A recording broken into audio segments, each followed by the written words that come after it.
On va passer à notre dernier invité de la soirée. Et non des moindres. Non des moindres. Directeur du Krebs. je sors. Thibaut Després, bonsoir. Bonsoir à tous. Donc, fraîchement directeur du Krebs. Effectivement arrivé depuis le 1er septembre sur le site varois. Ouais. Très heureux d'être là. On est très heureux de t'accueillir également. Et également dans la région. Alors, comment ça s'est fait ton arrivée au sein du Krebs de Saint-Raphaël ? Classiquement, un Krebs, il y en a 17 en France et ce sont des fonctionnaires du ministère des Sports qui sont nommés pour 5 ans jusqu'à 8 ans. Et donc, il y a un appel à candidature qui a été effectué après le départ en retraite de l'ancien directeur. D'accord. Et tu es l'heureux élu. L'heureux élu nommé par la ministre des Sports et pour 5 belles années par ici Roxana. À côté. Par Roxana, effectivement. Je suis ravi de te voir. Je suis ravi de te voir à plein de titres. D'abord à titre personnel parce que ça fait toujours plaisir de voir un nouvel arrivant et surtout quand il est sympa.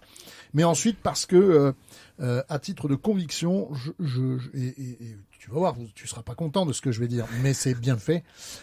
C'est des années de frustration qui vont sortir. Le Krebs a toujours été ici une citadelle imprenable qui ne s'est jamais mêlée de la vie de l'agglo, mais jamais. Il n'y a jamais eu le moindre échange avec le CERS. Le CERS, c'est l'endroit en France, avec Cap-Breton, où on soigne le mieux les sportifs blessés. On n'est pas au courant, on ne sait rien de ce qui se passe. On a l'impression que c'est Fort Knox, cet endroit. Si tu pouvais arriver à ouvrir la porte, déjà, le fait que tu sois là, c'est génial. Alors dans ce que tu dis... C'est pas Fort Knox, c'est ni Fort Boyard. C'est ça là que j'avais en tête. Moi.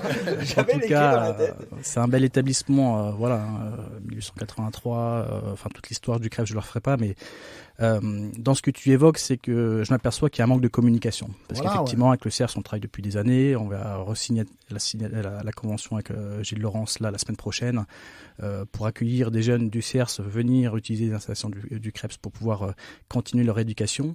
Donc le vrai sujet, c'est un jeu de communication. Effectivement, c'est 82 hectares qui sont fabuleux, mais c'est un espace privé, à juste titre. On a quand même 90 mineurs qui sont accueillis par les familles, envoyés par les fédérations et leurs familles, et c'est des responsabilités non des moindres. Bien donc sûr, effectivement, voilà. Bien sûr.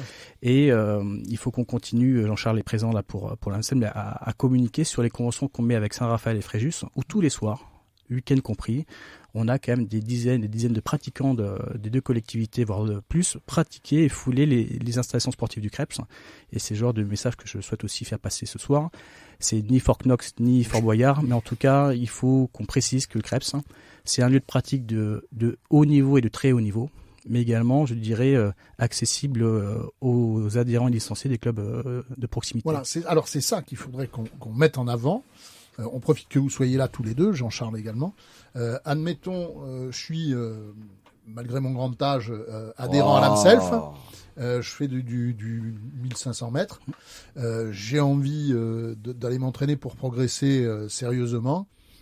Au Krebs, est-ce que je peux le faire ? Bien sûr, c'est tous les soirs de 18h à 21h. Et en plus, maintenant, on a des nouvelles lumières sur le stade d'athlée. Donc, il ne faut pas hésiter. Exactement, marche nordique, ainsi de suite et autres. Donc, c'est prévu, c'est organisé. On a encore fait cet après-midi avec les élus de la ville de Fréjus un point sur la convention qui existe actuellement. Et avec plusieurs activités, futsal, escalade, marche nordique, athlétisme et également VTT avec le club et surtout la piste qu'on vient d'inaugurer sur le Krebs là, financée par l'Agence nationale du sport et sur les fonds propres du Krebs avec 4 km 3 de piste XCO fréquentée par Pauline, Jordan Sarrou et tous nos champions locaux. Ouais. Et c'est assez fabuleux d'accueillir également ces jeunes des écoles et les clubs pour avoir une utilisation la plus harmonieuse possible sur ce site-là. Quelle est la palette des sports qui sont pratiqués au Krebs, puisque tu en as cité quelques-uns, mais est-ce qu'il y en a d'autres, type basket, hand, judo, escrime Alors les fédérations françaises nous font confiance sur le tir à l'arc. On n'a pas de tir à l'arc, donc on a Pôle Espoir, on a le centre, enfin le Pôle Espoir, mais également les jeunes du centre de formation professionnelle de hand. On avait Emmanuel avec nous juste à l'instant, donc on les héberge quotidiennement, on les nourrit, ils se forment sur le site du Krebs. On a également les volleyeuses, un pôle sport de volley, tennis de table, natation, triathlon. On a une neuvaine, 9 disciplines accueillies sur le Krebs annuellement. Génial. Voilà. Et puis après, c'est la première des missions d'un Krebs, qui est d'accueillir des sportifs de haut niveau inscrits sur la liste ministérielle en lien avec les fédérations sportives. Notre deuxième mission, c'est de former au métier d'éducateur sportif, qui est une profession réglementée. Donc chaque personne qui a un diplôme d'État est forcément titulaire d'un bureau professionnel. Et nous formons 80-85 personnes par an sur le Krebs. Donc on a des formateurs également sur le site. Et la troisième mission, c'est mission d'accueil d'associations, de compétitions, d'équipes de France. Et là, on est vraiment dans la dynamique des Jeux de 2024. Et on se met en ordre de marche pour être centre de préparation des Jeux. Voilà. Est-ce que justement, par rapport à ce France 2024, on sent qu'il y a une pression mise sur les Krebs pour les jeunes, donc comme quoi on veut du résultat pour ce France 2024, on vous demande un peu plus encore? Alors on met une pression sur les Krebs, les fédérations, les sportifs. Alors il faut la minimiser pour être le plus performant dans 4 ans, enfin dans 3 ans maintenant, même 2 ans et demi, ça passe tellement vite. Ouais. Ça arrive. À force de dire que ça vient vite, clac. c'est demain. Oui, on a une pression parce qu'on veut bien faire à la maison. La prochaine fois que les Jeux seront en France, je pense qu'on sera plus à RCF, en train de passer à l'antenne, c'est clair. Donc il y a une pression. Après, c'est une pression qui est saine parce que dans le monde du sport, voilà, c'est ce qui nous guide. Et donc le job du Krebs et des autres Krebs de France, c'est d'accueillir dans les meilleures conditions les équipes de France dans les stages préparatoires qui commencent dès maintenant. Là on est après Tokyo, donc là les fédérations ont toutes fait leur bilan. Maintenant on se projette très rapidement sur l'accueil de délégations françaises qu'on sollicite, les fédérations, mais également pourquoi pas des délégations étrangères. Voilà.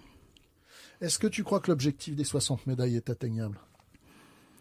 Classiquement j'ai 2 jokers par jour. Je vais le prendre. Non, je l'espère qu'il sera atteint. Ouais, j'espère aussi. Voilà. Et j'espère que ce sera une vraie fête pendant cette quinzaine. Mais moi, ce qui m'anime également, c'est un peu cette logique d'héritage. C'est-à-dire qu'effectivement, il y a alors je parle de la quinzaine olympique, mais également de la quinzaine paralympique. Oui, bien sûr. Donc ça sera vraiment une belle fête. Je suis sûr qu'elle sera fabuleuse. On a encore vu la semaine dernière les images de la future cérémonie d'ouverture sur la scène. Ça va Ça a l'air magnifique. Ça. dantesque, que je m'y vois déjà. Ouais, magnifique. Et après, c'est l'héritage. Donc l'héritage, c'est comment on construit une nation forte et sportive de demain. Et le Krebs, c'est un lieu de vie pour nos jeunes qui ont parfois, un plus jeune est en 6e, un pongiste. Et voilà, j'ai envie de le faire rêver à chaque fois qu'il vient et qu'il se lève tous les matins au Krebs. Et si dans 15 ans, c'est le futur Gatien, très bien. Mais si ça ne l'est pas, ça sera quand même bien d'avoir pu vivre sur certains De toute façon, vous lui aurez donné une éducation, donc un sens de vie. Exactement. Donc génial. Écoute, je suis ravi que tu sois venu nous voir. Franchement, même si j'ai pas été toujours très sympa, mais je l'avais sur le cœur. Tu sais, je connais bien le monde du sport. Ça fait longtemps que je le dis. Ça fait longtemps que je le dis que le jour où j'ai quelqu'un du Krebs, il va payer. Je suis désolé. Eh ben, sans souci, j'aime payer. C'était pour construire. C'était pas pour t'embêter, tu vois. Et je reviendrai. Voilà, et avec des sportifs, des entraîneurs et autres, on a quand même, je dirais, à moins de 200 mètres du siège de la radio, quand même des sportifs qui quotidiennement s'entraînent, et qui peuvent un jour mettre le casque comme moi ce soir.